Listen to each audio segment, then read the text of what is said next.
Alrighty, testing 1, 2 for this channel. Make sure everything's cool.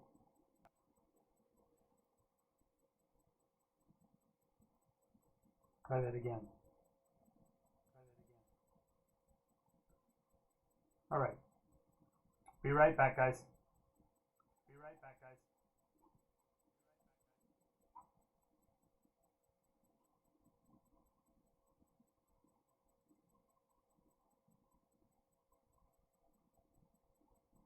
Alrighty, this is Jonathan Albin.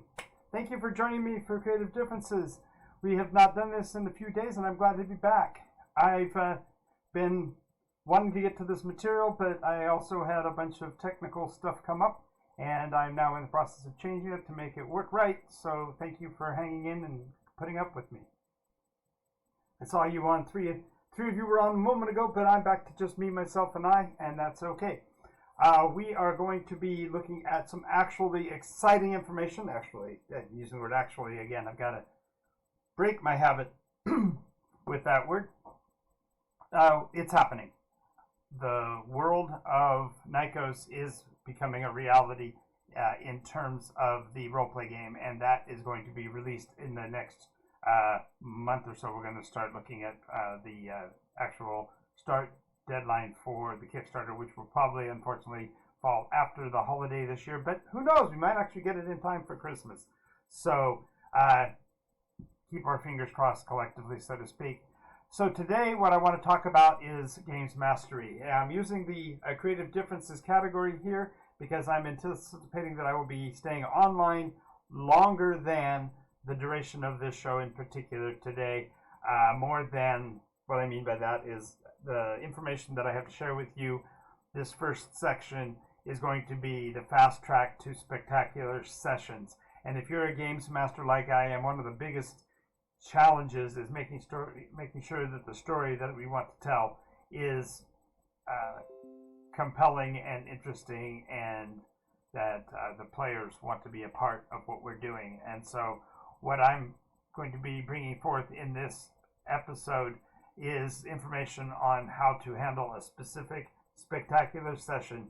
My assessment of that, with all the years of experience that I have, is that if you play your game sessions so that they individually are amazing, your players will come back session over session, and thereby you can build into establishing either a series of adventures or on all the way up to a full campaign.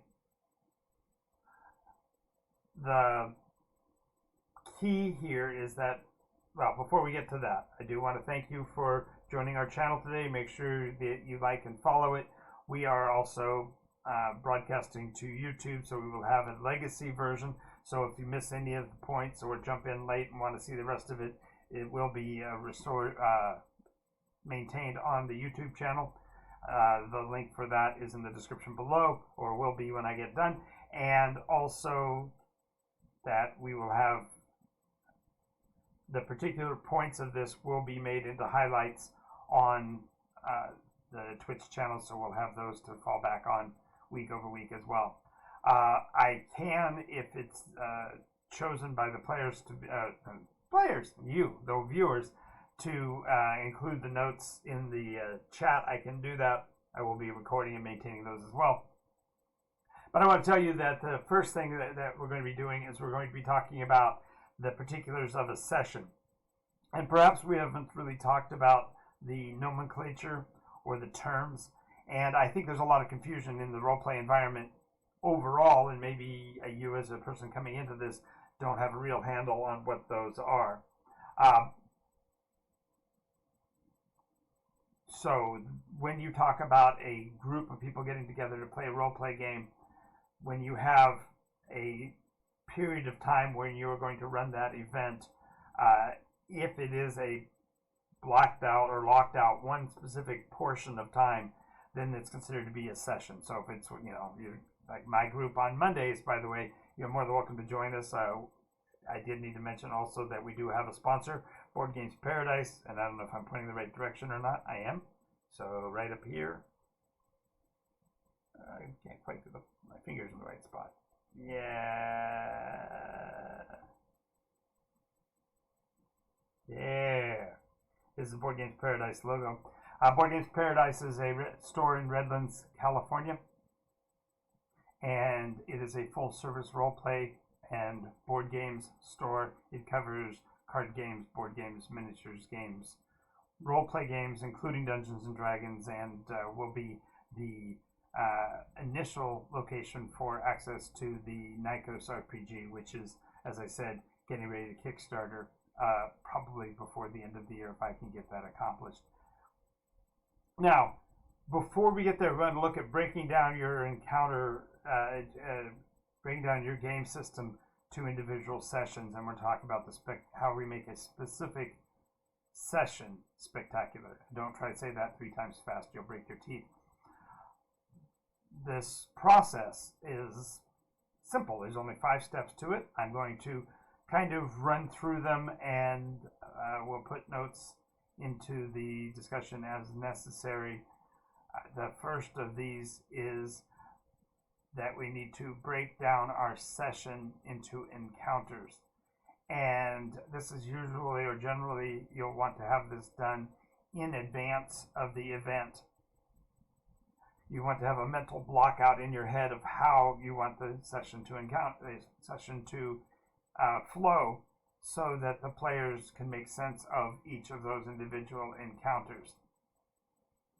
Now, when you're in the creative process, you can build these things expansively. They can be covering a broad area of time. They can be covering a broad expanse of locations and terrain. There can be a lot of things that become moving parts.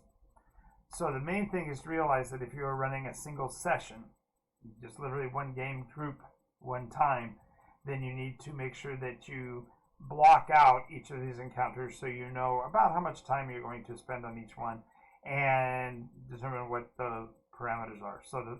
So in considering that individual campaign session, you need to be able to break down the session into parts and then operate each of the parts within the confines of that specific encounter.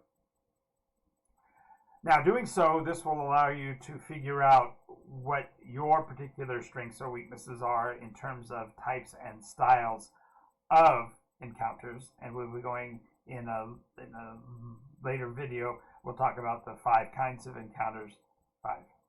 Five kinds of encounters. And when we have that list of 5 types of encounters, then we will be able to look at the strengths and weaknesses concerning which ones you're particularly good at, which ones you have difficulties with or whatever. It'll also let you determine where your skills need improvement. If you run a particular segment of your session and the play doesn't go well, or there's information that you need to gather to be more coherent or rational or complete, you'll be able to pick those out. This will also let you determine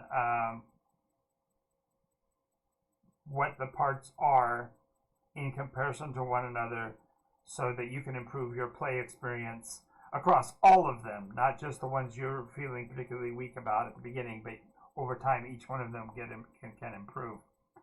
These various types of encounters or kinds of encounters vary from a fight scene, a straight out combat scene, to the concept of a trade negotiation engagement, or perhaps a stealth operation where you're trying to move through an encounter without drawing the attention of the monsters.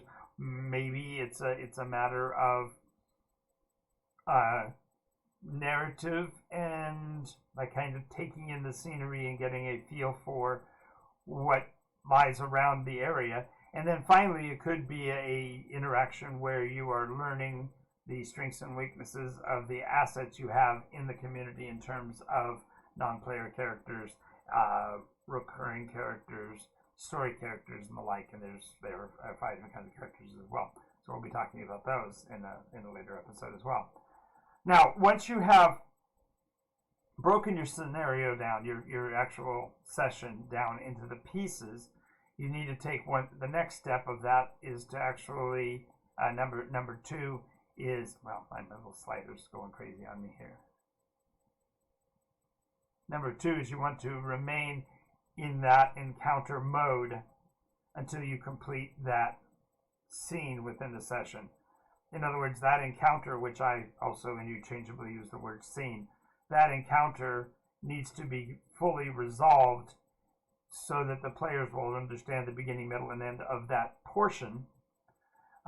It'll allow you to determine the conditions of success or failure for the players, as well as for the story on your own part. It'll allow you to apply the mechanics of that particular encounter throughout that portion to cement in the players how those types of encounters work, so that encounter over encounter they begin to feel the nuance of the different types. Next, you want to be able to describe to the players how that outcome applies to the relevancy of the story at large. And the last part is to continue through each encounter so that it moves the story towards the actual session's conclusion. This is important because one of the things that even in the motion picture business or the television business, people will create scenes that they feel or deem are important enough to put film to, but if those pieces or elements of story of the encounter don't drive the story forward or add to the elements of the larger piece, if they're redundant or irrelevant, the players will lose their attention span for it, and in the case of motion pictures and TV and such, they will lose their ownership or investiture in it. And you want both your players and viewers to actually become invested in the story piece by piece, so that they stay tuned, so that they continue to draw value from the property. Now, when we go into this, we also have to look at how each of the elements as described feed into the overall story. So the third point is to be clear about how that scene, that encounter, fits into the overall story. Obviously, the elements of who, what, when, where, why come into it. You need to make sure that you're very clear and understandable in terms of what it is that you're doing and why you're doing it. When you work into that specific encounter, you want the players to engage with it and give their feedback into it so that they take ownership of it as well and work towards a conclusion for that scene that feeds into the overall story rationally. Now, when you work on that encounter, it lets you focus. That way your attention in that moment can be on the pieces and elements that make up that individual scene, and therefore you can be more present, more definitive, more invested yourself. And when you and the players are all working on that scene with that kind of intensity, it makes it more exciting for everybody because they feel the immediacy of that. Now, do realize that at the beginning and ending of each of these scenes, there needs to be some form of transition work. And I have one of the episodes of the 10 coming up in the next week or so will be the 10 steps to smooth transitions. And I know that there are players who have voiced to me their frustration with other campaigns and other adventures they've been in, where the stories were great individually, the conflicts of the encounters were awesome, but the linking information that connects one to the next and makes them feel like they're still part of the same overarching story tend to fall out. And this is partially an element of the miscommunication about the different categories which we talked about earlier. In this, also staying in the stage 3, being clear about the encounter's resolution, we want to make sure that you realize that storytelling is really about guiding the players from encounter to encounters. So the game master's job, although it seems to be run the specific engagement, run the specific encounter, carry those pieces forward, the reality is that the storytelling is about leading the players between the elements. And I think you'll find in that episode on the 10 steps to a smooth transition, you'll be able to bring your players along for the ride a lot more easily, and even perhaps engage them to help you regulate and drive that story forward.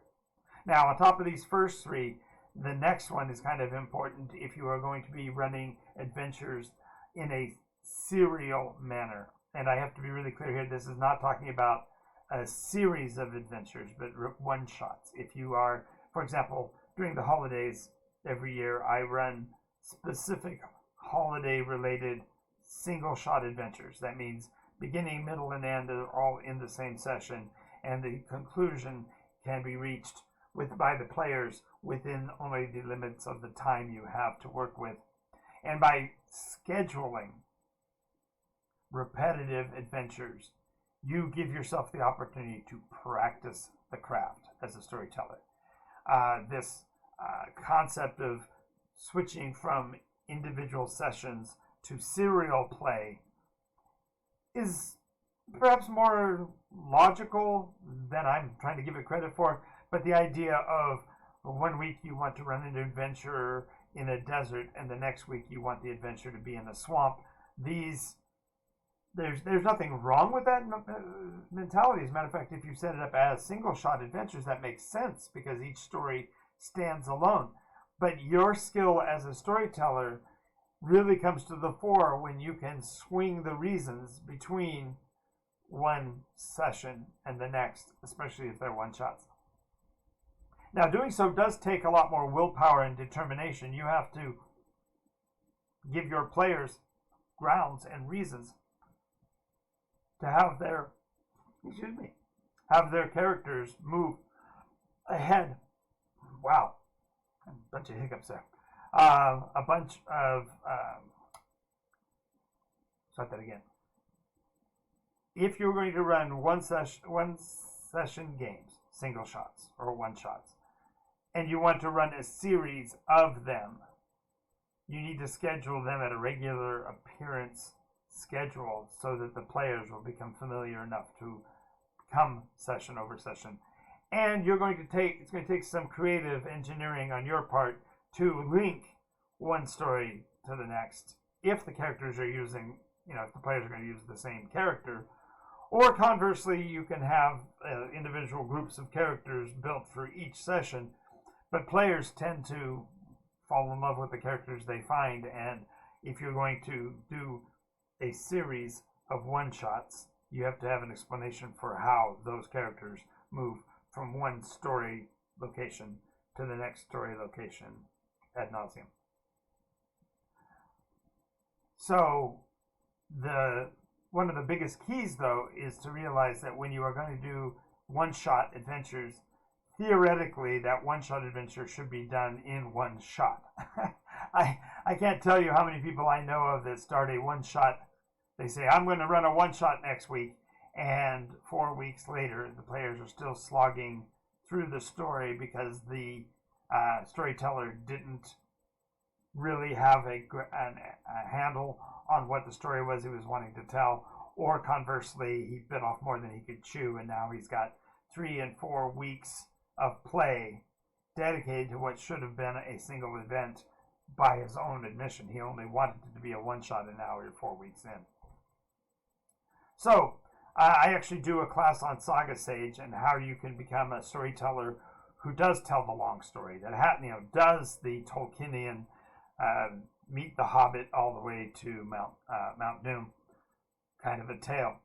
And you'll learn to string these events from one session to another in an effortless way and to bring memorable and exciting engagements and encounters within each session that lend themselves to the long story. But let me get back to this one. One-shots are different in terms of play than either serial campaigns or on a saga. Serial campaign concept is the idea that one story takes several sessions or even long going sessions where each of them is a series. It takes 3 or 4 or 5 sessions to complete. So a serial campaign does not have to be a saga. Let me try to parse that out for you. If you are looking at a game session and saying one shot isn't going to be enough, I have to have 4 or 5 sessions to accomplish the greater tale that I want to tell, that is considered to be a campaign, because you are building each story upon the next, leveling and advancing the characters along the way and such to accomplish the greater story arc. Whereas you could serialize one-shots. And by that I mean each story is its own standalone, and perhaps the same characters are involved, but the stories are not related. In other words, you could move from a desert scene to a swamp scene to an urban setting week over week if the sessions are standalone, even if they're not directly associated. As a matter of fact, I've had several conversations with people about whether or not this serialization requires even experience points to be awarded, because when you are playing a one-shot adventure, you are literally only telling the story of that one engagement or that one pack of information. My recommendation is to always grant earned experience, because the player, not necessarily the character, but the player wants to see the advancement or the improvement of their character over time. Now, shameless plug at this point, the NycosRPG, which will be kickstarted later this year, and available initially only through Board Games Paradise, our store in Redlands. They're there. It's not my store, but Richard's store. But the Board Games Paradise location will be the only place, at least initially exclusively, to purchase the NycosRPG in hard copy. There is already available a downloadable PDF version for those of you that are interested at NycosRPG.com, which is my website. But this concept of a serial adventure system that becomes sort of campaign is the idea that each individual setting, each individual group of scenes is separate from the next one in the line and things like that. So even, for example, characters who might have died in an adventure could theoretically play in another if they aren't associated in any way, because we don't know that that story didn't happen in advance of the previous one and things like that. So it blows your mind sort of if you start thinking about it too hard, but the idea is that as a storyteller in the world today, a lot of times the consumer will look at you running week over week and say, well, that's a campaign because you're the same game master. But you, as the game master, can choose whether the stories are individual one-shots and therefore play and be done, whether they are serialized pieces that link together to create a campaign representing different battles along the pathway, so to speak. Or you can do my favorite, which is the saga, which is the long story form where everything that happens in 1 week's session adds to the outcome of the campaign, the saga itself, week over week over week over week. Now, I say that to draw attention to the fact that in my case, my saga is 6.5 years in length. So if you played every week, you would be fundamentally playing 6.5 years before you would complete the story arc for your character. Now, before we go any further, I need to get back on my track. I jumped off. So we had gone through 4 steps, and let me go back and be clear about them. The first step is to break down your session into encounters for easy digestion and the ability to hone in your skills on each of those specific encounters. Number 2, remain in each encounter in terms of play mechanic until that encounter resolves before you move on. Step 3, be clear when each scene resolves, each of those encounters has reached its conclusion, and link that into the overall story of that session. And then the 4th one is that once you've established this mechanism, try to schedule your sessions on a regular basis so that you get practice time against each of the different element types within the encounters, and your players get familiarity with your play style. And then finally, the 5th step of this is to start exploration, and don't be afraid of exploring your own skills and possibilities. So this concept means you may want to explore other kinds of encounters within the sessions that you run. You might want to mix up the order in which they happen so that you figure out how they interlink with one another in terms of storytelling. At the beginning, of course, there's the curiosity and inventiveness and wanting to try everything. So do mix it up. Try a little bit of each type of encounter.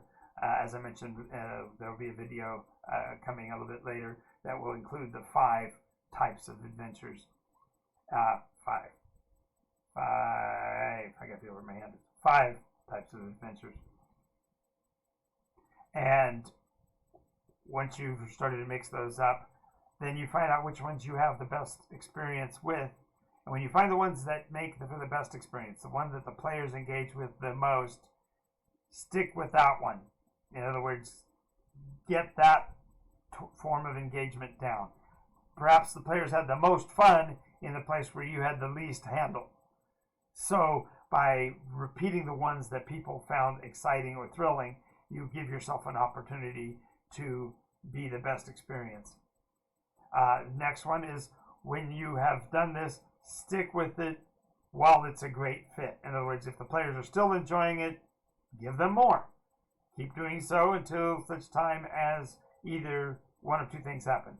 Either the players start to show a lack of interest, they start to feel a little bit old and worn, or conversely, they are, hang on a second here. That could be somebody wanting to talk.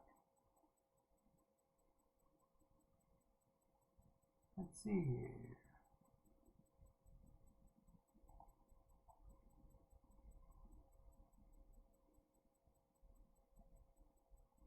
Oops. So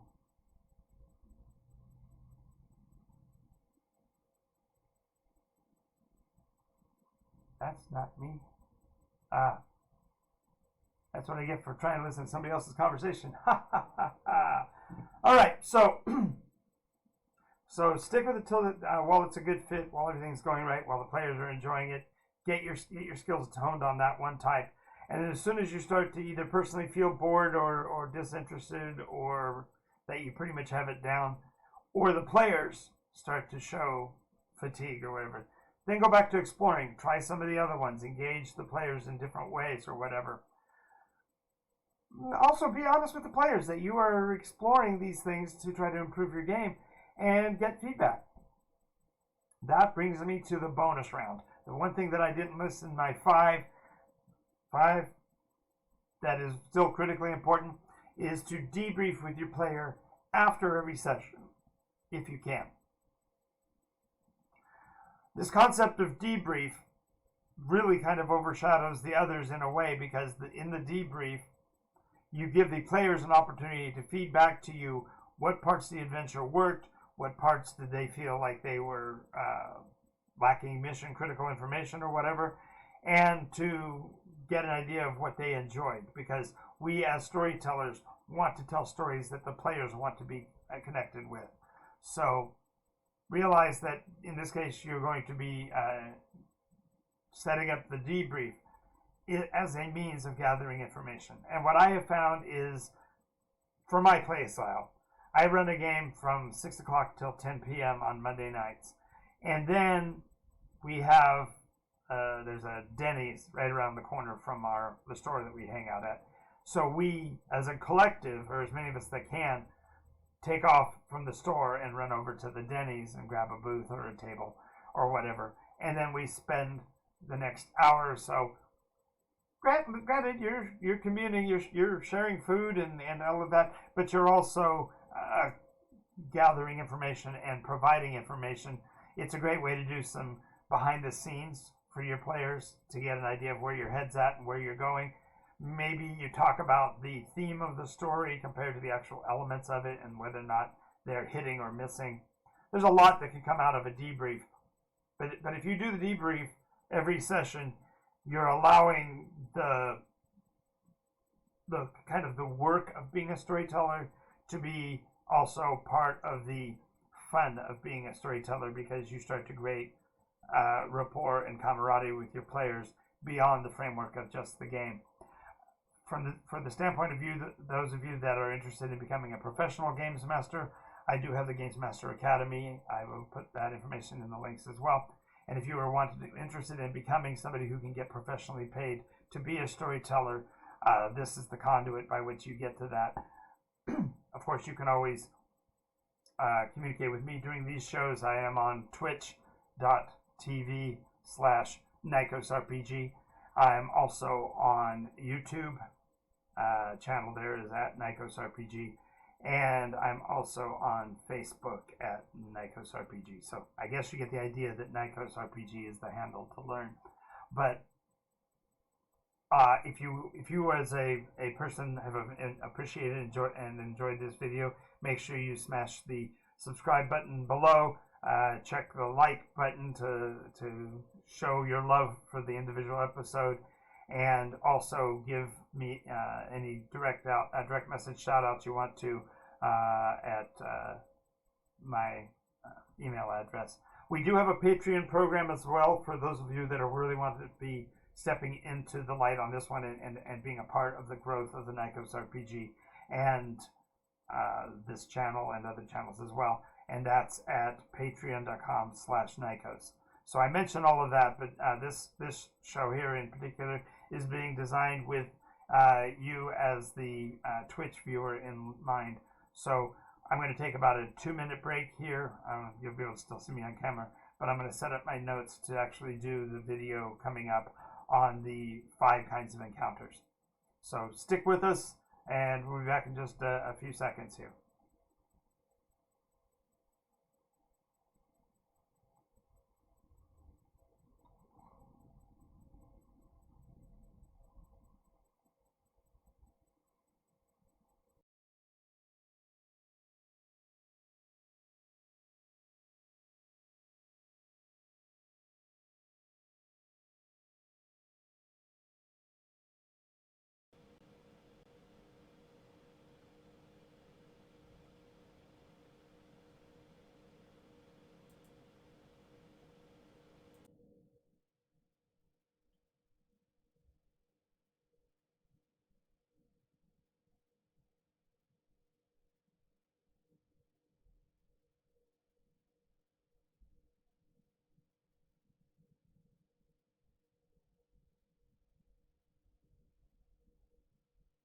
Alrighty, this is Jonathan Albin, and I'm back with Creative Differences.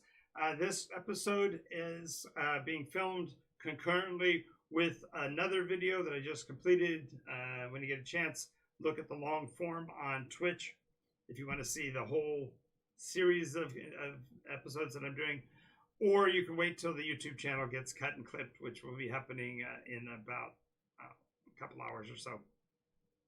That will include some prettiness and editing and such. But I am Jonathan Albin. I am the Games Master. I've been doing this, pardon me, for 48 years as a game master, a dungeon master, storyteller. Consistently for all of that period, I have an average of 1 session per week for that entire period. And during the COVID kerfuffle for the last couple of years, I was running 9 sessions a week to give everybody an opportunity to be engaged in something larger than their life, and also to create a slightly different dynamic take on the now ages-old stories of Nycos. Today's episode, we're going to be talking about the let's call it the 10 kinds of encounters. I'm going to try to make it stretch to 10.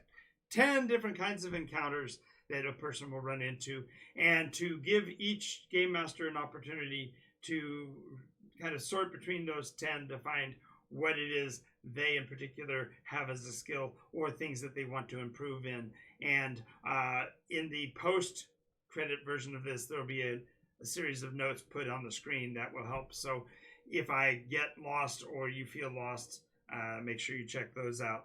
So there are fundamentally, in my estimation, there are 10 types of roleplay environments that you can be involved with in terms of encounters. Now, let me clarify a couple of terms. We mentioned a little bit last session, the last episode, when we were talking about how to have a spectacular session. We talked about the differentiation, and I want to be a little bit more clear about it and also drill down a little deeper. So I'm going to be going bigger and smaller in the same episode, so I hope I don't confuse you or lose you too badly. So, roleplay games, regardless of the genre, fall into a few different categories, and I generally look at three. Remember learning from my daughter when she was in school that, Daddy, this isn't 3, that's 6. This is 3, because the school was teaching ancillary classes on ASL. So 3 encounters. 3 encounters. There, I did it. 3 types of setups as a role player. The first of those is the session, and that's literally a limited period of time wherein an entire story is going to be told from beginning to middle to end. A session generally is between anywhere on the low end of 2 hours all the way to the high end of 6 hours, and if you get really crazy, marathons of 10 or 12 hours. But generally, a session is one period where the same players are in the same encounter to finish a story in one setting, one sitting, I should say. So, session being a singular refers to a story that is short in format and is able to be completed in one sitting. The second type of encounter or type of setup would be a series. And this is where the story you want to tell is at least longer than a single session, and generally can be, up to a 6-month run. But that series still is not a lifetime campaign or a lifetime saga. Instead, it is specifically one story being told over multiple sittings. So you're actually providing the players with enjoyment over more than one session. And then finally, the third are the sagas. And if you are familiar with Lord of the Rings or Chronicles of Narnia or things like this, those longer form stories that take session after session after session and are fulfilling a life arc for the characters involved, that is a saga. And a lot of people in our roleplay gaming world today look at those as 2 different settings, 2 different elements, or they don't comprehend what a series is versus a saga, and they kind of lump it all together. And fundamentally, it's in basic play standpoint, if you're not hardcore character advancing week over week over week, and you're just wanting to play the game, campaign works. The term campaign works for the number of weeks that you play under a certain specific game master. That could be a campaign in that limited sense. But it really comes down to what the storyteller is trying to do. In other words, if he, say, picks up one of the support books that are out there, like the Curse of Strahd setup for Dungeons and Dragons, or a Call of Cthulhu long-term campaign or whatever. Those are sagas. Those are greater stories than a single episode or a single idea as a story, and fulfill a lot of the same elemental description pieces as a saga. Now, having said that, that's the high end. Now we moved up the scale. So now you've got the three we talked about: session, series, saga. But beyond that, now we have to look at the adventure in the reverse direction. If you're a creator, one of the biggest challenges is, what are you going to do for 4 hours? What are you going to do for the 3 hours of your game session? What are you going to do to keep the players involved in what you're trying to tell? Well, the concept here is that the adventure that you wish to portray comes into a bunch of different subsections, and in most cases those subsections are also associated with specific creature types or elemental groups or whatever. And so the kinds of encounters you run into can be many and varied. And there are, sort of, from the standpoint of games mechanics, there are rules in setting up what an encounter is defined as. And so for my purposes, I'm going to talk today about the 10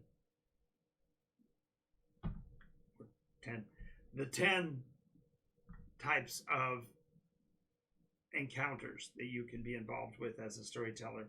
And by having this arsenal of 10, you improve your odds of having the players really enjoy your game, because you can mix it up from week over week by mixing and matching these different types of encounters. So we're going to start with the simplistic and move to the most sophisticated. So starting at number one. Number one is the conversation. And this can literally be as simple as the players they've been given an establishing shot. You're outside of a town. You're approaching the nearby inn. It's perhaps raining a little bit. I give some flavored text and establishing shot to the beginning of the scene or the encounter, and then the introduction of the other personalities in the scene. And these are the ones that are expected to be conversed with. So this first conversation encounter type is just that. You, as the storyteller, take on the role of the one or more individuals that the adventurers run into, and you carry on a conversation in character with them. Now, there's a lot that can go into this, and I can make it really as detailed as I want, but I just want you to realize that in a basic encounter of this nature, in a conversational encounter, all you need to do is convey information. In other words, know what your NPC is doing, why he's in the scene, what he's important for, and what the players should take away from the conversation.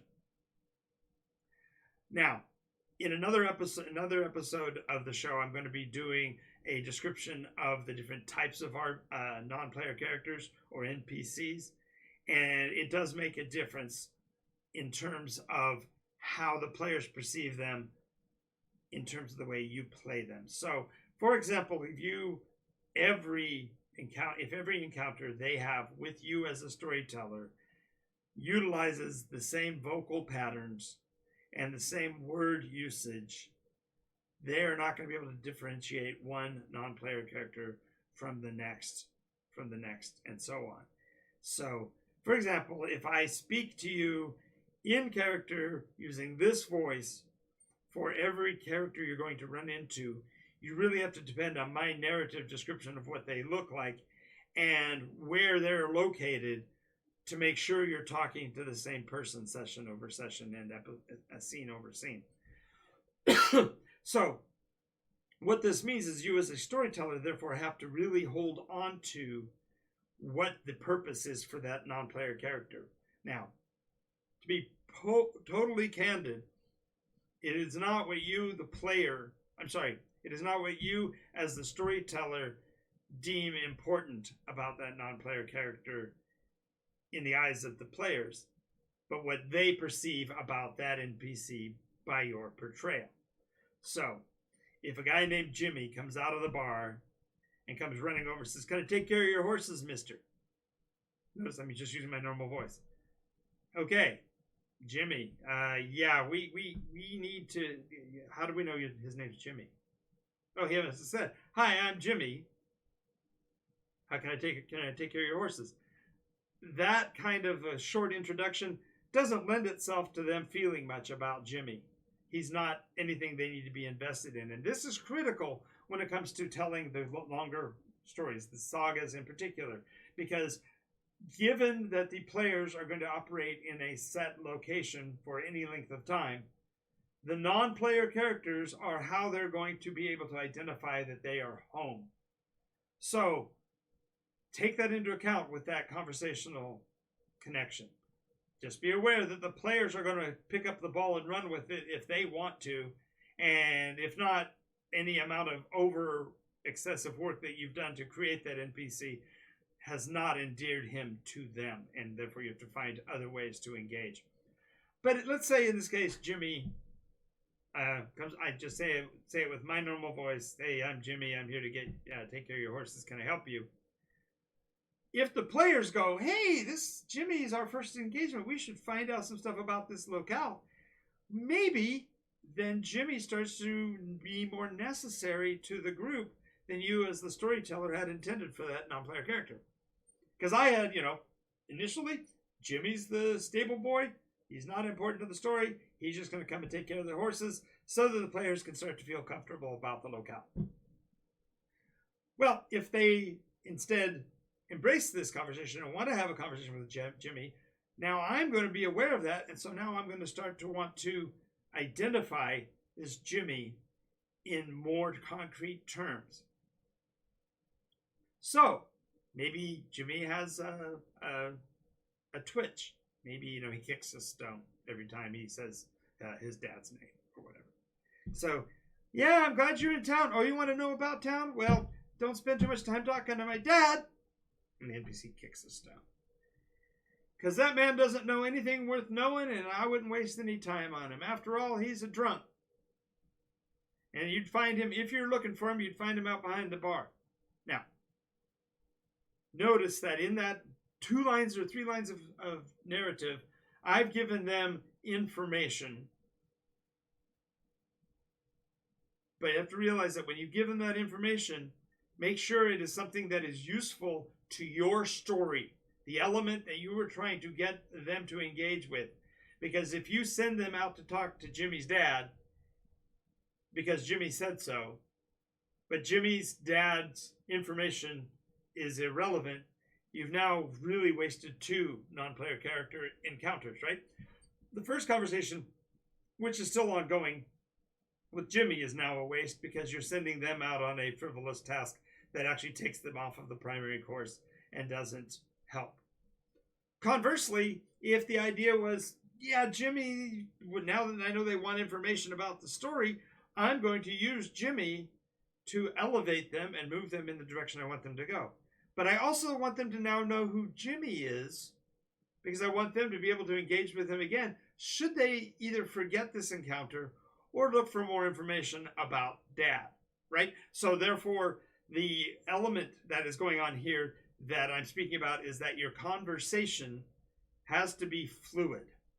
And like I said, in the cut versions of this, there'll be text on the screen that'll say bits like it'll say connect or whatever. Focus. So again, let's go with the story that Jimmy is now kicking rocks whenever he talks about his dad. Doesn't want to talk about his dad. Now, why would that dichotomy be? Well, you have to start thinking quickly now, because the players are going to be engaging with Jimmy, and they're going to be thinking the same things. Hey, thanks for Game Master's Vault. Thanks for hopping on. Glad to have you with us. Yes. That is absolutely true. We need to. Game Master Vault says, good to pass on information to the PCs from the NPC's viewpoint. It may be true, it may be false, but it is the NPC's reality. Just realize that the weight, the gravity of a conversation in an NPC, with an NPC in a game session, can be very lighthearted, very loose, very fast, almost irrelevant, cast off, or it can be critically important to the development of the story as the player, not you as the storyteller, deem. So, if you introduce an NPC, be aware that he might become important. Oh, by the way, Game Master Vault, I want to thank you for being on board. Feel free to post any questions or concerns directly into the chat, because I do have it visible here on my stream. In the later versions, I won't have that, so I will make sure to call out your name in the process. So, also, if you are involved with a game store of any sort, please go ahead and let me know which game store, because I am going to be actively looking to interview game store owners and other game masters. So let me know if you're interested in being part of that process, because I'd be glad to have you involved with that as well. Because what I'm looking for more than anything else is to help storytellers tell better stories and to bring more people to the role-play environment, as evidenced by the amount of the preponderance of work I've done to late. So anyway, back to the NPC. So the conversation, critical, is to convey information. Second is to give the players something to hang their hat on. That's okay, humbled Game Master Vault. I'm more than willing to have an interview with you as well at some point. So I will, if you want to leave me or DM me a contact, I will send you information on my Discord, and we can set up an interview that way. Because I do these creative differences shows with storytellers to look at and highlight their adventures and the challenges that they face, and then perhaps give some information that might be helpful in terms of advancing their stories in the directions that they're going, and expanding their audience, increasing their player stability, and maintaining gameplay groups and such. So, so convey information through a non-player character. Define the narrative, define the world a little bit more clearly. Perhaps give them a pushback, somebody that they can engage with. But more importantly, the non-player character needs to be whole. That is to say, you don't want your non-player characters to be paper cutouts. I was watching a recent narrative conversation about modern day world environments, and the narrator, who was an internet influencer, was saying that most of the people in the world are non-player characters, and therefore don't have a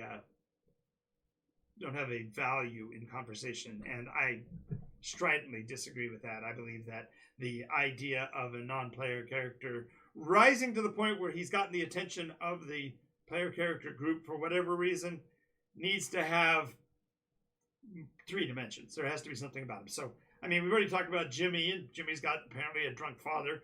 That gives us a little bit more about him. The fact that he's a stable boy also gives us that he's an enterpriser and willing to work. The fact that he came out of the inn to find the NPC, the player characters, and engage with them means that he's aggressive and affable. And the fact that he's speaking in a regular, normal voice means that while I had originally intended for him to be inconsequential, the players might actually create consequence for him. So just be aware that the words you say, as my former employer Mark Simmons used to say, words mean things. And so if you say there's a Jimmy who's coming out and talking to them, Jimmy now is going to be potentially important to the players, and it's up to them how they interact with them. So that's just the first. That's encounter type number 1. Let's go to encounter type number 2. Encounter type number 2 is the conflict. Now, this does not necessarily mean combat. I need to clarify this, because a conflict doesn't even necessarily have to do with players being face-to-face. For example, in the case of this inn, as the players are coming in, perhaps the locale has been waiting for someone to show up. And the players walking in might be misconstrued by story characters inside the bar, inside the tavern, inside the inn. Maybe they, have been waiting for that special someone to come in the door. But the players aren't it. Maybe in your creation development, there was supposed to be the first one to come through the door was supposed to be an NPC, and Jimmy was actually sent out there to stall them or whatever. And of course, I'm building this on the fly, so I really don't have a clue what's really going on. But let's say inside the bar, they're expecting this individual. Well, as the players enter, the engagement would follow that the SPC, thinking they might be the person he's looking for, will be approached. Now, since this is a story character, this story character definitely has to have at least the same amount of depth as our Jimmy outside. This guy that they're meeting inside has to have a reason. So what is it he's looking for? Well, he's looking for, I don't know, gonna throw it out there. As a matter of fact, GMV, if you want to jump in, feel free to send me recommendations on what I should do with the NPCs in this story, because I'm totally making this part up as far as the actual mechanics. I'm trying to prove points. But this conflict encounter is with a guy inside the bar. The guy inside the bar is looking for somebody. So he's going to walk up and maybe he doesn't introduce himself. Maybe he just walks up assuming and says,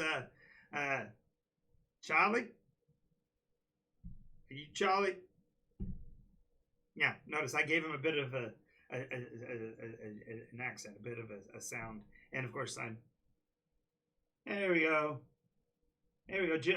GMV says Jimmy is just sucking them in. NPCs befriending the PCs and becoming an agent of the big bad evil or the big bad evil themselves is powerful. Jimmy could also be killed by the BEBG to...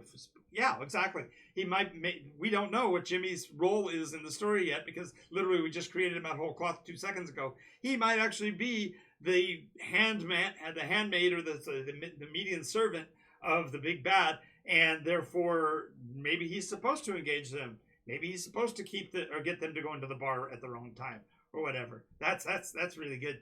Thanks, GMV. So in this case, now we're with this other guy's asking about Charlie. He wants to know where Charlie is. Well, the players, of course, they look around and talk about, no, none of us are named Charlie. We're just looking for an inn. And the story character, which I have not yet defined his actual role, says, well, if you want a room, you want to talk to Luigi over there. But did you bring the stuff? Because Charlie's supposed to bring the stuff. Now, notice that there is a motive.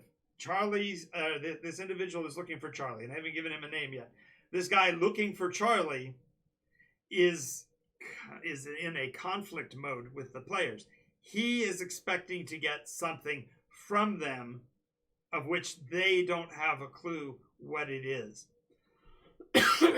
Now, do realize that player characters, especially players who don't yet have a real grasp on the solidity of your environment, might actually want to role play as if they are that person, or they're going to bluff that they are this person for whatever reason. Maybe they'll say, I am Charlie. I've been waiting for you. Glad to see you. Blah, blah, blah. What is it you need from me? That kind of thing. So just realize that the players, again, are really in control of the encounters, even as you're creating them. Sure, that NPC could come over and say, I am the representative of the local barrister who is looking for a legal doc. Whatever. You could build that kind of detail into it, but you're taking agency from the players in a way, and you're not letting them discover your story as a mystery. Instead, you're planting solid information into their brains that they then must process into what's going on. And while it seems logical in some ways to give the players information, it's far better for them to discover the information. So the key to the second type of encounter, the conflict encounter, is the discovery. What is it that's causing the conflict, and what the players can do to resolve it? Obviously, in the case of the guy just asking about Charlie, the fact that I gave him kind of a skeezy voice might suggest to them that this guy might be a ne'er-do-well. There's no reason or justification for the players to make any assessments of him other than what players will do, because players will be players. But this concept of number 2 is that the conflict creation is creating tension, and the players get to react to that tension. So in the case of the PCs encountering this guy asking about Charlie, they've clarified they don't know who Charlie is. Then he asks about the stuff, and I don't know whether the players say they've got the stuff or not, but either direction. If they say they've got the stuff, you get to choose whether or not that stuff is what this guy's really looking for, or maybe he's completely different. Maybe they're going to, press him for information to find out more. I mean, Jimmy was so open with information. Maybe they should check with this guy and therefore interact with him to find out his name and such. So just realize that the conflict might get opened by the players engaging with the conflict directly. Yes, we're the guys and we've got the stuff. And now you have to decide whether or not the stuff really is what matters or not. The point is that you had him there as a story character for this conflict, and realize that conflict needs full resolution so that the players can pack it up and put it away. Because if you leave this NPC with this information about stuff and you don't do anything with it, again, 3 things will happen. The players will be dissatisfied because they won't know why you're creating new NPC conflicts. Number 2, there won't be any advancement of the story because the story NPC didn't do his job. Or 3, they'll feel the railroading, that somehow you've taken over their agency and closed a door that might have been left open. Therefore, yes, we determined this guy has information. They say, yes, we're Charlie. Okay, not Charlie. I got the stuff. I need to get the stuff from you. Do you have it in the wagon or is it on your person? Are you carrying? Again, let's haven't defined what that stuff is. We made some suggestions. It's got to be small enough to be potentially carried and not therefore visible, or maybe it's still on their wagon or whatever. So we've given the players a couple of outs. Game Master also says NPCs are great for changing player character viewpoints about the world around them. In my last campaign, a party had destroyed a tribe of goblins because they're all evil. We'll get back to that. When they arrived back in town, the inn were saying that they'd had hired a goblin woman as a cook. For some reason, she'd run away that same ran from that same tribe a few days prior because she wanted more from her life than growing goblin babies from her belly. Over multiple sessions, they grew to love the goblin woman. Yes, I'm going to put a check mark by that because this is creating, which is a 3rd type of encounter, which we're going to come to in just a minute. So you're on page 3. I'm still on page 2 here, GMV. I hope you don't mind me calling that. But GMV's got a great point here that there's a couple there. We're going to unpack all of that later.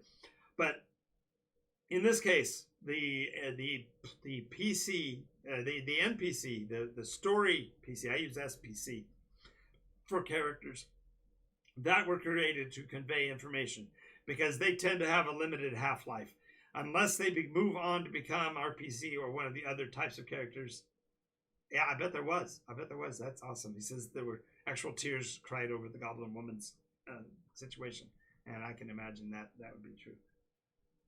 I hope it doesn't cause too much of a buzz here, but I'm a little warm. Put a little bit of breeze on me. If you, by the way, let me know if there's in the chat if there's any sound issues here. But the conveying of information from the story character, the SPC, needs to be done in such a fashion that he does not stand in the way of the story or become a block to the advancement.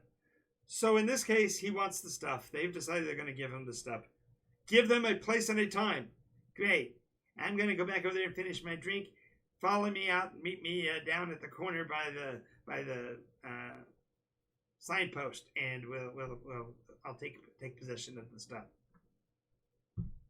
Players disengaged, conflict over, because we've determined that we do have the stuff he wants and whatever. That is the conflict conclusion. Now, it could have gone radically differently. Maybe they said, no, we don't know who he is. We don't even know why you want to talk to us, and we haven't got the stuff.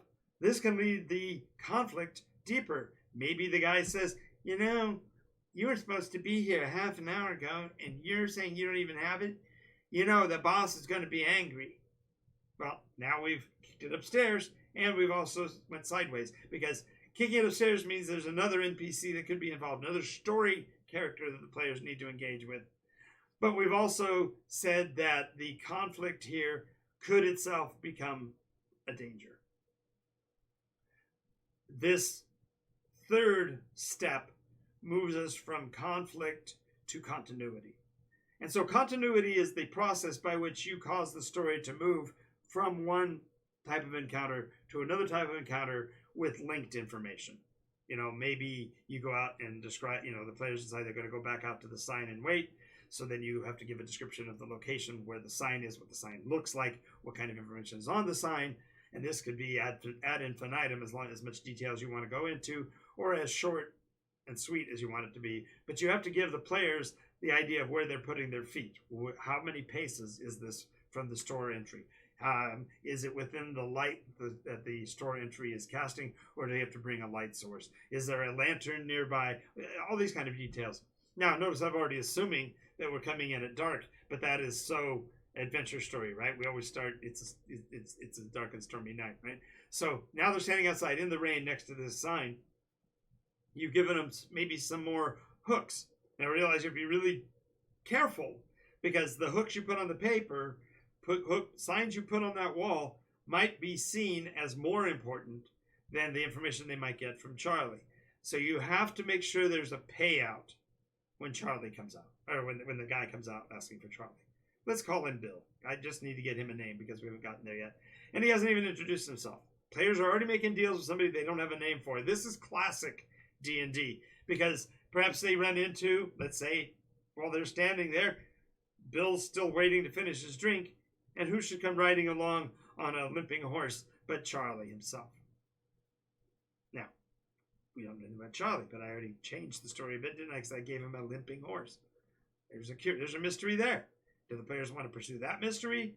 Is it important to the overall story? Well, by golly, it better be, because if not, again, you're creating barriers to the progression of your own story. So yes, the limping horse might tie into the story, and so perhaps the players will want to engage with this individual on the horse, or also perhaps they've surmised that he is this Charlie. So these linking episodes, these linking descriptions, I tend to call establishing shots. From the standpoint of a motion picture, you build an establishing shot so that you lay the groundwork for the scene. So the description of the distance to the sign, how far from the shop, how much light, what kind of encounters they might be developing into. This connective tissue is actually its own narrative form. And I've known game masters who are really good at this part, and they do a lot of exquisite detail on a location that the players are literally going to walk away from in 3 minutes because the NPC story or the information on the poster or whatever was more important. So, again, in setting that stage, one thing to think about is that when you put that information out there, that there is a sign with information on it, you probably want to put at least something in there that leads to an understanding.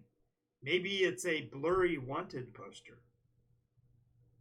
You can't quite make out the face on it, and the writing has been marred by the rains.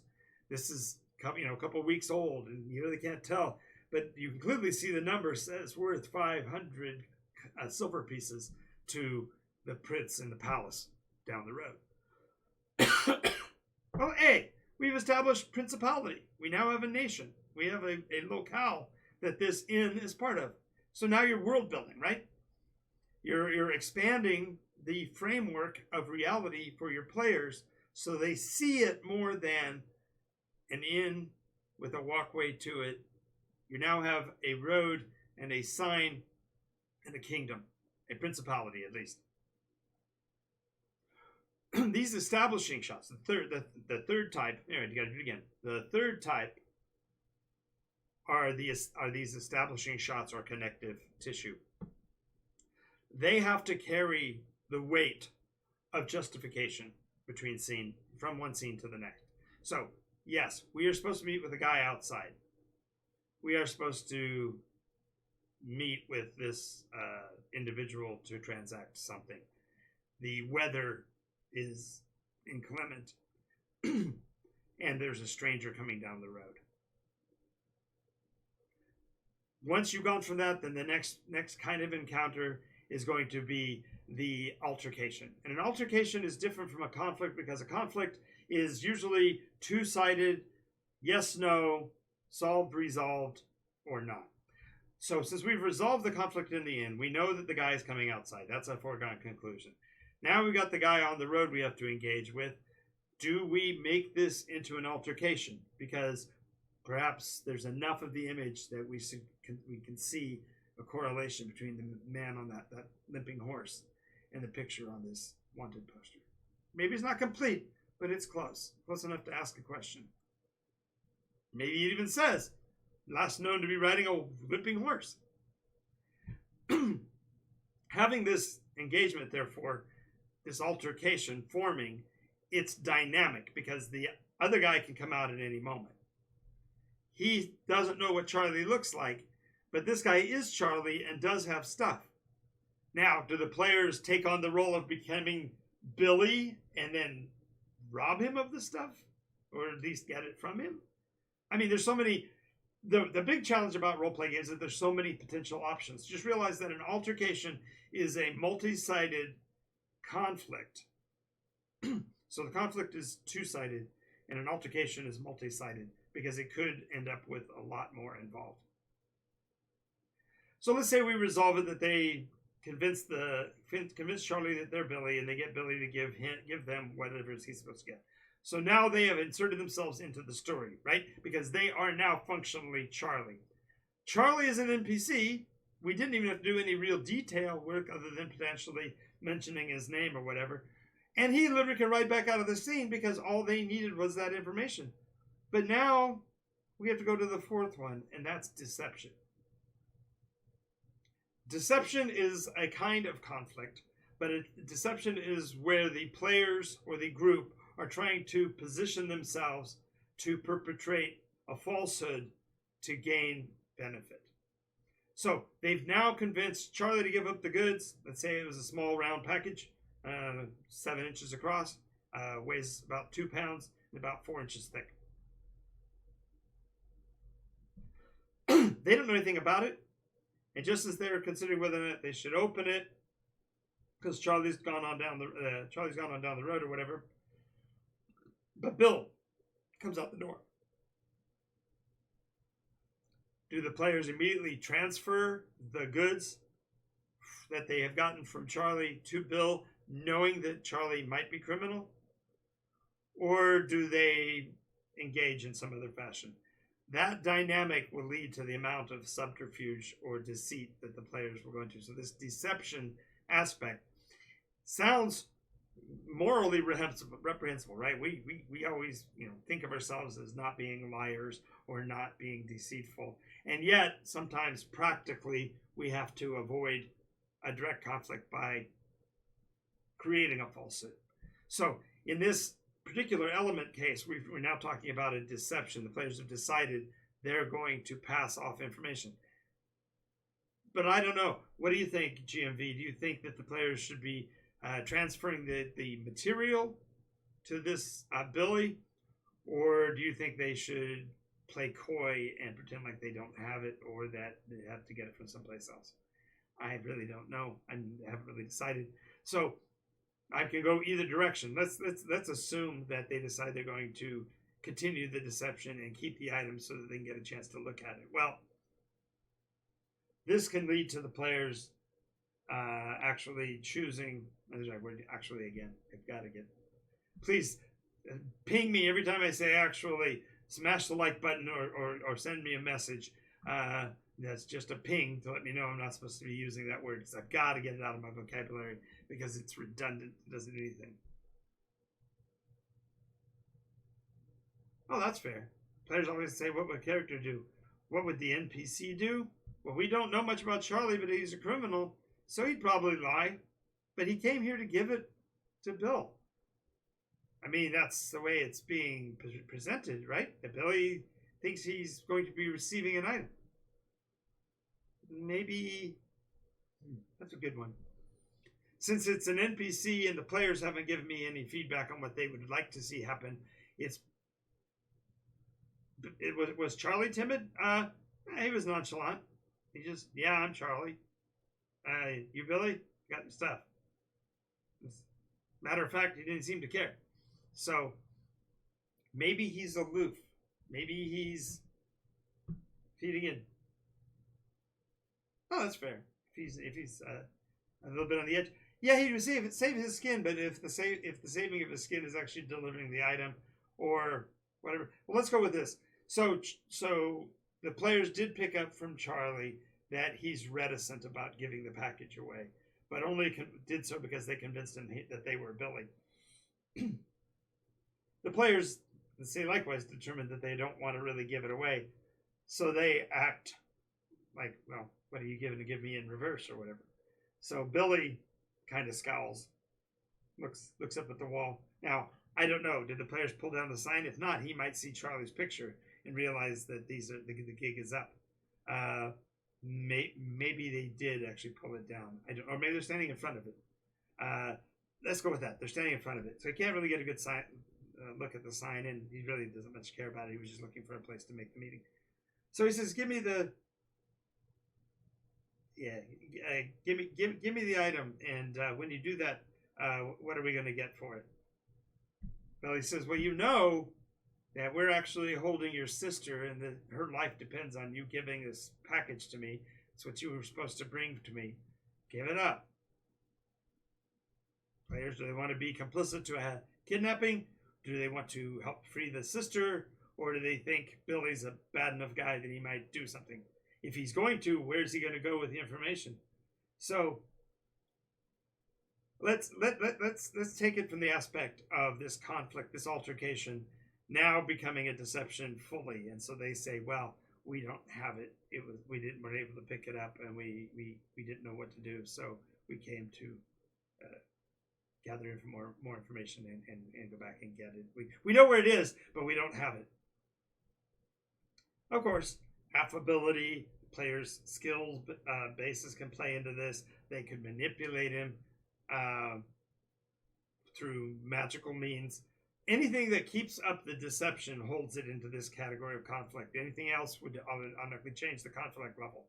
So again, one thing I will tell you is that I try, as a storyteller, I try to keep or limit the number of actual combat engagements, actual trading of blows, to a bare minimum, because in reality, criminal violence should not be something that we as a culture put as a first resort. Make it something that is justifiable. You've got to raise the stakes to the point where it's justified. We've got a kidnapper here. That might be enough. But the liberty of the sister becomes paramount.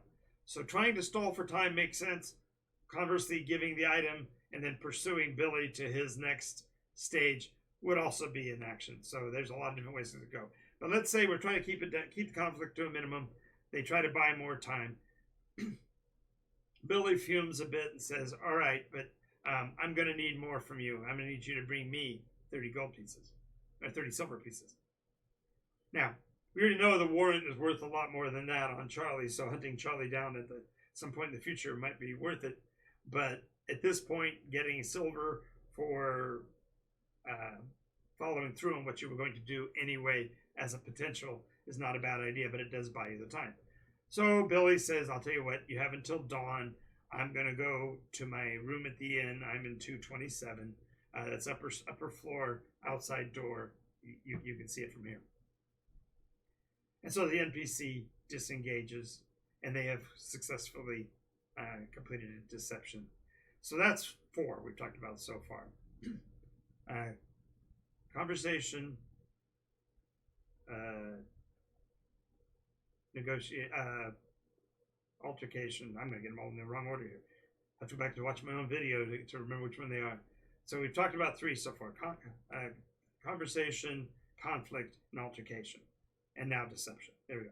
That's the 4 we've gotten to so far. So now we're talking about the 5th type of encounter that you might have.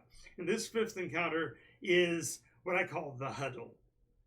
And this is probably the least role-play-y part of a game. And that is where the players, as well as their characters, kind of huddle up and discuss their plans for the future, given the information that they've gotten from the conversation, the altercation, and the conflict that they've already faced, and as well the deception that they've perpetrated. The players now get to take that 5th type of encounter, the type of engagement, and discuss among themselves. Maybe they are all together on the same thing and it takes 2 seconds. Maybe 2 or 3 of them are not convinced that there's actually been a kidnapping. Maybe there's more than meets the eye. I mean, there's so many ways that could go. Again, we're starting to, you'll notice that the more things we throw on the table here, the more possible types of engagements we can have. But let's just go with the fact that we've had a deception, and now we're going to do an investigation. And so the investigation, since we now know that that Billy has gone upstairs to his room, Charlie is not within sight. He's ridden away on his horse. We have the inn itself, so we can go find out what people in the inn think about or know about Bill and Charlie. Maybe we can find out information about the poster outside. So that investigation doesn't necessarily mean you have to introduce a ton more roleplay NPCs. I know that's counterintuitive because, after all, if you're a storyteller like me, you've written out all the personalities of all the people in the inn that might actually be run into, and you've got a little bit of a hook backstory for each one of them because you know the players might engage. Well, in an investigation, you have to let the players remain single-minded on what they want out of the conversation because it's in their advancement that the story progresses. If you invite and introduce them to somebody who is not sympathetic to the prince, who thinks that the prince should be thrown from the throne, yes, you wrote that into an NPC, but you don't necessarily need that to start to clutter the field of what the players are investigating. So play that down and let them do their job, so to speak. And for this part, usually this means a lot of PC encounters. If they want to, they can do it through role play. If they want to avoid that, you can let them do it by die rolls. But the issue is that they need to come up with information, or you have to come up with information for them they receive from that sort. Now, in a completely separate video, I do a whole bunch on the interactions between players and NPCs. But I'm just going to give you one hint. I call it, my way of resolving something like this is something called scuttlebutt. And historically, scuttlebutt's a word that referred to the place where military people would go to throw their cigarette materials when they were done smoking because they couldn't have it get anywhere near explosives or ammunition or fuel or whatever. And so the scuttlebutt was the place they would go to have a few minutes of privacy, and it was also where conversation and gossip happened a lot. So in this case, the players in the story go into the bar and start gathering scuttlebutt. Well, players can decide who they want to interact with. This does give you a chance to give your panoply of NPCs that are in the room. None of these should be completely fleshed out because you can't determine what the players are going to want to do. So have 1 or 2 liners on each one of them. Maybe just a name and their occupation. You know, Sarah the sweep. You know, all she does is sweep the floor. That's her thing. Whatever. So these are the NPCs they get to work with, and then you decide to flood them with whatever.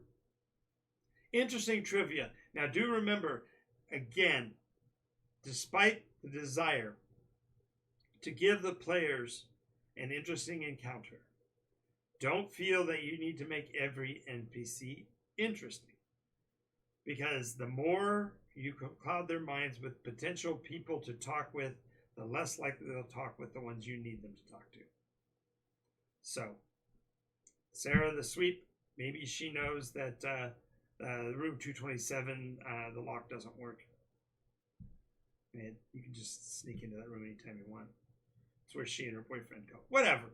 However you want to get to it. The pieces of information that you provide need to be pieces that fit into the story with the possible caveat of a critical failure on the dice rolls. If you're using dice rolling mechanisms, definitely reward solutions, reward clever solutions more than standard solutions, and reward extremely high rolls with extreme success, additional information they might not have gotten otherwise, and extreme failures with absolutely disinformation or something useless that will feed into their story. Possibly something they needed to cast off, or perhaps something that the bad guys accidentally unleashed. Who knows? But the player information that they try to gather should fit into what they want from the story. Now, having said that, the players have picked up, say, 1 or 2 pieces of scuttlebutt. In order to cease this, because players will technically start to crisscross and talk to everybody and try to gather more information, and they will take as much as you give. Realize that you have control and say, okay, well, the sweep says it's time, the bar's closing, the rain's coming in, and they want to close up all the windows, and then whatever, the veranda's got to be closed down or whatever. That gives the players their out, and you drive them out of the story with a piece of information. Then they can decide: are we buying a room for the night? Are we going to go bother with 227 right now? Are we going to go back out and find Charlie? I mean, there's a million things they could choose to do, but the information gathering should be rewarded with positive, useful information, not too filled with too many red herrings, and should not reward good role play or good die rolling. They should be rewarded over the poorer die rolls. Do note that in many cases I've come to the point where I actually roll the dice for my players in game, simply so that we have a little bit more mystery involved, but that's for another video altogether. Alrighty, so we've gone through the first 5. Let's see if we can repeat them. We have conversation, we have conflict, we have altercation, we have connective tissue or establishing shots, and finally we have investigation. So that's 5. So I'm going to take about a 2-minute break here, go get myself something to drink because I'm parched here, and I will be right back. Please stand by. And Game Master Vault, I'll be right back with you. Give me a second.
Alrighty, I am back. We've already covered the first 5 types of encounters. Next time encounter we're going to talk about is a stealth encounter. So this is 6. No, those of you that know American Sign Language get that. That is not a 3. This is the 3. This is a 6. Or this is 6. Either which way, the 6th type of encounter is a stealth encounter. And this is where the players are attempting to gain access to or passage through a location without being noted or seen. Some game masters would take a stealth scene, relegate it to a single die roll, success fail, and be done. In my estimation, it is far, far better to make the tension of the stealth scene work better than that. And what I mean by that is the purpose for stealth should be getting the players to innovatively explain how they are accomplishing this particular stealth. So in the case of a party of adventurers who have decided they're going to go into room 227 without yet even opening, let me back up for a second. The investigation could have included, and in this case, let's go ahead and have it include actually opening the package and seeing what's in it. Now, since I didn't specify any form of sealing on it, let's just assume it was simply wrapped up when a piece of string is tied around it. They get the string off, get the package open, and they find that it contains 5 stone discs, about half an inch thick. So the 5 of them stacked together, about 1.5 inches, 1.25 inches, 1.5 inches. And then it's wrapped in the cloth and paper, and that's why it's so heavy. So these 5 stones have something written on it in some form of cuneiform or whatever that the players don't have access to as a language, and it's on either side of these discs, so they realize that it's a lot of information that was being passed.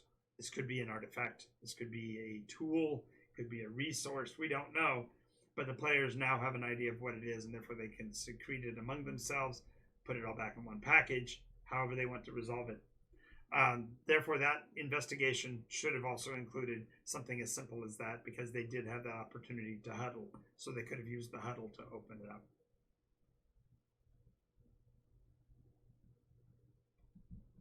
All right. Oh, by the way, if you didn't notice, I have this really cool 3D mug that a friend of mine printed, and I can get access to them. So if you would like one of these, it is 3D printed, and he hand paints every one of them, so none of them are ever identical. And I think he did a really fine job on it. And so PM me if you want to get one of these. I believe he said the retail price on one of these is $22 painted. And it takes him about a week. So if you're interested, definitely let me know. If you are interested and you're watching this video later, definitely send me a direct message or post it in the chat, in the notes, because I will be looking at these events all the time because I love myself. No, okay. Truth be told, I do have a bit of self-appreciation involved, healthy self-appreciation. All right. So the players decide they're going to stealth into this room. Well, the first thing I do is require the players to determine which of them have the skills to actually accomplish this, and whether or not those that have anything that might prevent them from being successful are going to do anything about those limitations. So I've had entire groups decide they're going to take off all their heavy armor because they know armor is going to make noise. Others got one of the spellcasters to figure out a way to create a sound cantrip or whatever to avoid being heard or whatever. There's 1,000 different ways they could do it. But the main thing is that you have to have the players describe the process. Okay, you were told the front door of the room's unlocked, but are you certain? Maybe the person that told you that also was not entirely sure or was making something up. If it is locked, how are you going to resolve getting it unlocked? If it's not locked, exactly how are you going to open it? You don't know. The guy's been up there for half an hour, maybe more. Maybe he's gone to sleep. Maybe he's sitting with his crossbow aimed at the door. We don't know. So the players need to develop the battle plan. And what I do is I don't put the stealth die roll on any individual. I make the stealth roll a collective process. So everybody says what they're doing and how they're influencing it. And then I adjudicate a value for the die roll based on the success failure of their plan. This is one of the things that's absolutely inherent in the NycosRPG that's not found in any other roleplay game, and that is the concept of player plan success failure instead of individual player success failure. Because what I have found in my experience is that mathematically, if you have 10, let's say you have 7 players rolling, and you're rolling d20s, even though it's only a 1 in 20 chance of any given dice roll being a d20, being a 20 or a 19 or an ultra high number, statistically over 7 die rolls, the likelihood of getting at least one number that would cause a success, a failure or whatever to occur is there. Again, on the bottom side, you might roll a 1, but with 7 people rolling, the chances of any given roll being a 1 increases. I know that the math on that can break the brains of people. My dad was a lifetime professional, well, lifetime amateur gambler, which means he just lost money. Oh, don't get me wrong. He hit a couple of times in his life. As a matter of fact, he at one point was up a 5-digit value on a resource from gambling. But I'm digressing. The idea here is that the odds of a die roll messing up a collective's action is much higher than if the collective has a sound plan and you leave it to a single die roll that again has graduated successes. Another thing that's specific to NycosRPG is the fact that the die rolls generate numbers that are more than one result from a single die roll. I'll explain that in a later video. But so the plan is set. The tough guy is going to stand covering the door with his bow, peering into the darkness. The roguelike one is going to be the one who actually gets the door open. The spellcaster is going to be prepared to cast a spell to put the person in the room to sleep, even if they're not asleep, etc. They've got the whole plan figured out. You set the value at what you think, and I use percentage die rolls instead of individual d20s, just because the math is intuitive rather than counterintuitive. So there, when you look at a die roll of 20-sided, generally you're looking at high rolls, which is actually counterintuitive to the success percentage of that happening. But I digress again. You find I do a lot of digression. So the conflict, the engagement comes down to us versus them, and the die roll is going to determine success failure of the plan. Now notice it does nothing to do with the plan of the guy inside the room. We don't know yet what that situation is. And from a legal standpoint, those are those are facts not in evidence. We don't have any knowledge of that. So we can only go with what the success plan is going to be. So they roll their dice. Let's say I give them a 75% chance of success because they did all this planning. Well, they roll their percentage dice and they come down under that 75. Success. They get into the room, they get the door open and cover their entrance. This is when the NPCs, the guy in the room's decision has to be known. And perhaps you already had in your mind what Billy was going to do. In my case, I didn't. So as they were coming up the stairs and making this plan for silence, I really didn't know. So I give him a 70% chance of being asleep already, since it's almost a half an hour, 45 minutes after he came up. And I roll a 92. So he's not asleep. That doesn't mean their plan didn't succeed. The door pops open. It doesn't register to him what's going on. He's in the blankets inside his bed, almost asleep. He's at a disadvantage, and the players come in. Their success was in the stealthy advancement into the room. That's the success. That is the portion that needs to be resolved. So once you've resolved that, then you can mention, oh yeah, as you open the door, the first person in notices that the guy in the bed is looking at you. The second guy in the room notices the guy in the bed is starting to roll over to try to reach for his weapon, and so on. So that therefore, we've got a complete resolution that your plan succeeded. Yay!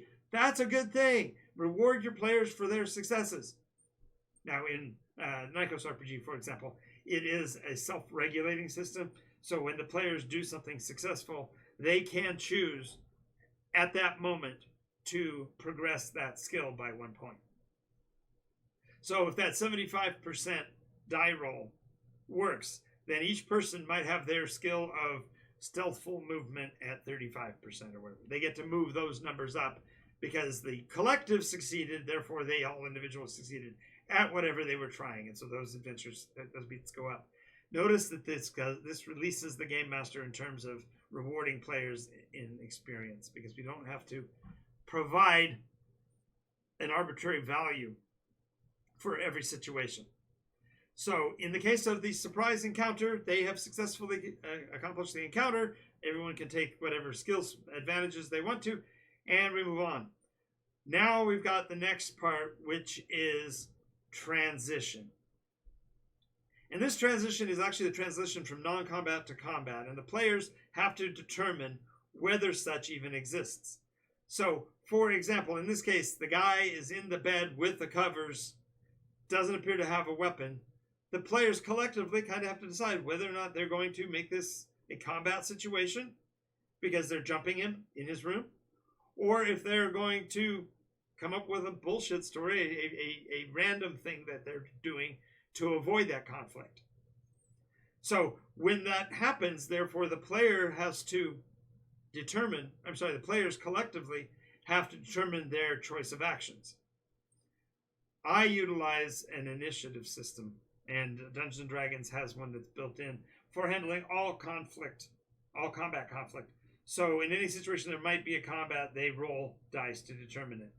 I tend to wait until the players have determined whether or not there will be a conflict, because unless there's a real wild card among them, if the players decide not to engage in combat, there need not be any, unless this guy getting out of his bed is foolish enough to run over, grab his sword, and then try to engage, in which case he'll probably get pincushioned by our archer who's already outside waiting. So, because that was part of the plan. So this situation then comes down to the players deciding, well, they've decided that we've already lied to him once, we've entered his room without his permission, he has seen us, we probably better go ahead and ambush him and take it the rest of the way. So they go to conflict. Once they choose combat, everybody rolls their initiative. Now, they could have rolled theoretically beforehand, in which case they would have set up the opportunity for a surprise roll. Without that, when the players choose to act, the only thing is that the villain, in this case, the guy getting out of the bed, has a die roll to see whether or not he can react faster than the group. And generally, I make that a roll that is relatively low, because the idea of having a group of people nodding and acquiescing and choosing to do an action is far more aggressive and ensured than one guy rolling out of bed in the dark with people in his room. You know, you have to really think about that before you go and grab your blade. So let's assume that the players have rolled initiative, and our NPC has as well. And poor Billy, he's rolled a 13. And the majority of the players are ahead of him in that initiative. Now, I tend to use a D20 roll only because I utilize the 1 and the 20 as moments of statistical significance. In actual earthly mathematics, a 5% of anything is considered to be statistically significant. And so by having one at the high end and one at the low end, you can allow for like crazy things. Like, for example, if there had been a critical success by Billy, he might have actually had a weapon already on him, and therefore he comes up with a weapon and can engage immediately. So having that D20 roll determine initiative is really only to see which item is resolved first, not necessarily which item happens first. I know that's going to be a little buggy at first to understand, but the idea is that all actions that occur in a conflict are really simultaneous. There's slight elemental nuances that can be between them unless something really ridiculous happens, and that's what the statistical significance die roll is for. So the 13 was nothing special, and nobody on the player side rolled anything special, but the majority of them rolled in advance of the 13. So they all do their chosen actions. And this can be individual, and if none of them actually take a combat action, in other words, they do not swing a weapon, then no combat action has occurred. It's kind of important to do this because there are situations where, for example, characters like barbarians depend on there being a conflict, and if they don't get within range and cannot make attacks, they actually could lose their current elemental state of being in the barbarian mode. But anyway, so the conflict comes down to the die roll. Success is not determined until you've determined the initiative order. Once you've determined the initiative order, then you go to the conflict access for that persona, whether it be a player character or a non-player character. That persona then acts in chronological order to resolve their action. If it's a combat action, then they roll against their skill. Using NycosRPG, it's a percentage-based system and has multiple answers from each dice roll. And again, I'm not going to go into that in this conflict, this situation, because we're only talking about the types. but the conflict gets resolved by success, failure, marginal success, partial success, full success, or wild success on each action for each participant within that action.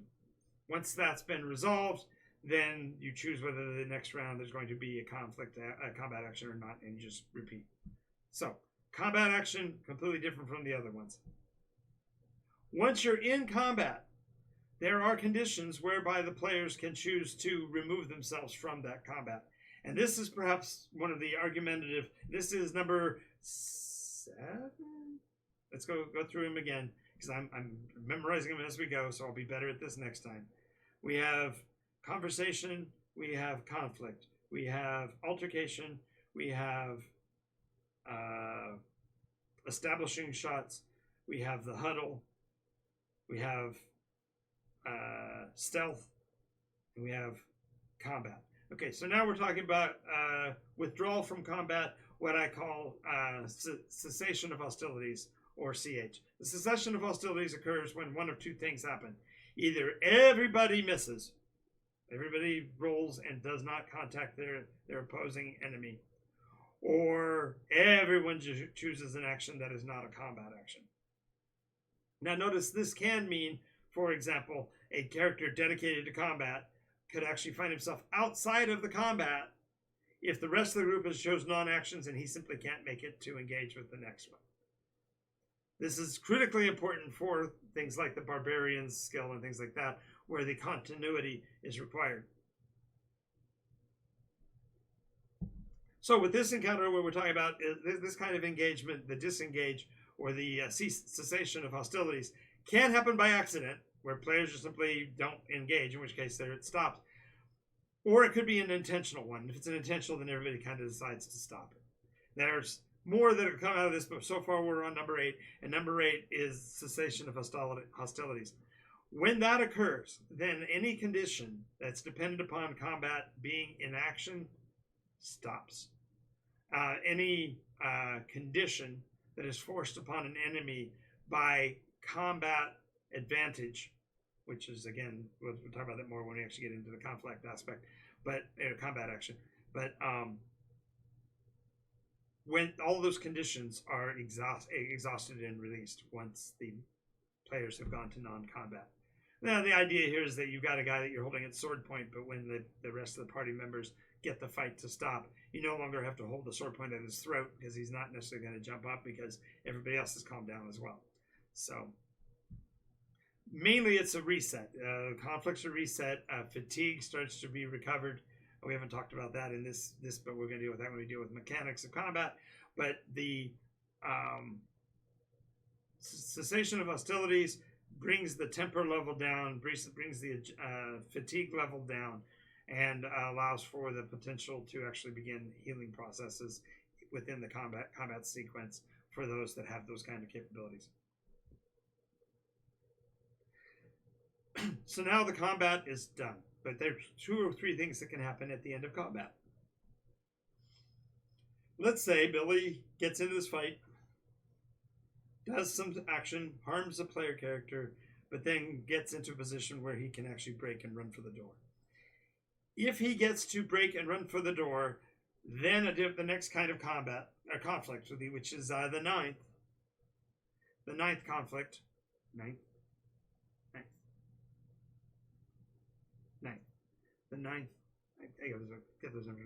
the ninth conflict option occurs, and in the ninth, the ninth action occurs, and this is the contest. And a contest is any condition whereby the action of the player and by one party and the other is determined by different skills. So Billy's ability to run away and hide is different from the player's ability to hunt him down and find him. So it's literally hide and seek. And when you get to those kinds of conflicts, the die rolls are slightly different. You're still rolling for relative success, relative failure. But the only way the conflict is actually resolved is if one group fails and the other group succeeds. So literally the pursuit can be done individually, which gives you a lot more dice to roll from a hunting standpoint. But this also sort of makes sense. If you're pursuing a single individual out into the dark and you have more sets of eyes, the likelihood that you're going to keep an eye on him increases. Now notice his skill is still his own die roll, so he could make an absolute success, a wild success, a regular success, or a partial success, and in which case all three of them mean that he is still liberated and free. So it will only happen for him if he fails and you succeed, or any one of you succeed, or he succeeds and you fail. So if he succeeds and all of you fail, he gets completely away and can't be caught. The contest is over. If any one of you gets a partial success while he has a partial success, the group can continue to pursue, although the one that has the actual pursuit is the one that is at the lead of the pack. And there's more to it than that. But that's the idea is that the conflict, the contest, is the ninth type of combat situation. And finally, the last one, the last type of conflict. Oh, that's 20. That's 21. So that's 20. So it was 10. So the 10th aspect, or the 10th kind of conflict, is what I call null state or end of scene, and it's also known as the denouement. It's a big fancy French word, denouement, but denouement literally means end of things. And so the denouement is when the conflicts are over and we're resolving the players' injuries, wounds, fatigue, item collection, item exchange, that kind of stuff. And therefore, that kind of encounter is literally just the players. It's kind of like the huddle, only it's extended so that it grants them actual resting periods. And the situation is over. We're done with it.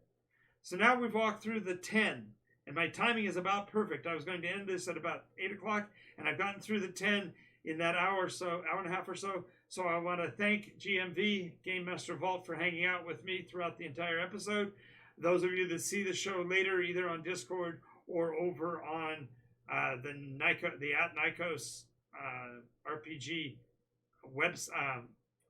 YouTube channel, make sure you smash the subscribe button, hit the likes. Let me know that you appreciate the content.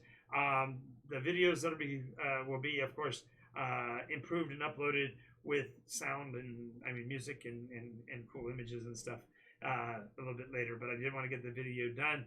And again, thank you again very much, GMV, for your attention. And thanks to our sponsor, Board Games Paradise, the logo over here in the corner, Redlands, California. If you want to play in one of my live actual in-person games, I run every Monday night at Board Games Paradise in Redlands, California. I know many of you, I'm seeing this across the country, can't be there, but I also run for my Patreon supporters a live game on Sunday afternoons. So if you join my Patreon at the $5 level or higher, you get access to be on that show, actually talk with us and have your voice on the channel for that live online game. So thank you so much, and we will talk to you soon. I am Jonathan Albin, the Games Master, and this has been Critical Differences. Everybody have a great day.